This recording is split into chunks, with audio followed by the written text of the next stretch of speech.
কর্তামশাইয়ের বীজ দেওয়ার পালা চলছে। আমি বলি মুখে কিছু বেঁধে নিয়ে দাও, শুনবেই না, ওইভাবেই দেবে। আর এই যে আমের গুটি হয়ে গেছে, সে আম গাছটাতেও একটু বীজ দিয়ে দিল, গুটি আটকানোর চেষ্টা করছে। তবুও একটু ঝড় বৃষ্টি হলে কত গুটি পড়ে যাবে, যেটুকু আটকানোর সেটুকুই আটকাবে। এই গাছটার আমগুলো না ভীষণ সুন্দর খেতে।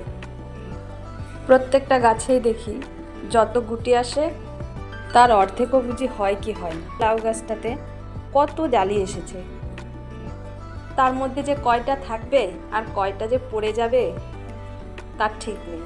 আর সবগুলোই যদি থাকে তাহলে আমার ঝাংলাটাই ভেঙে যাবে।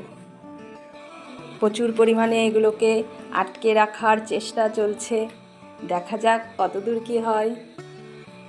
তো সব গাছে বীজ দেওয়া শেষ।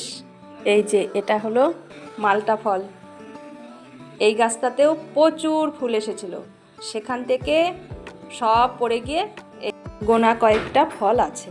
এটা হলো মালটা ফল, খেতে নাকি দারুণ। আমি খাইনি অবশ্য, মৌসুমীর মতো এবারই প্রথম হয়েছে। এখন এগুলোর মধ্যেও যে কয়টা থাকবে তাও বলতে পারছি না।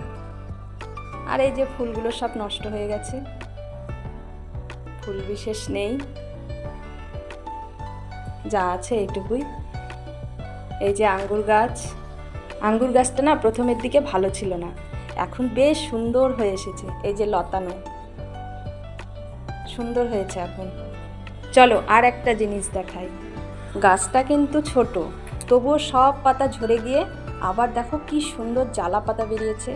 আর এটা দেখালাম যারা নিম বেগুন খেতে ভালোবাসে তাদেরকে। আজকের মতো এটুকুই, আবার দেখা হবে নেক্সট ভিডিওতে। রাধে রাধে।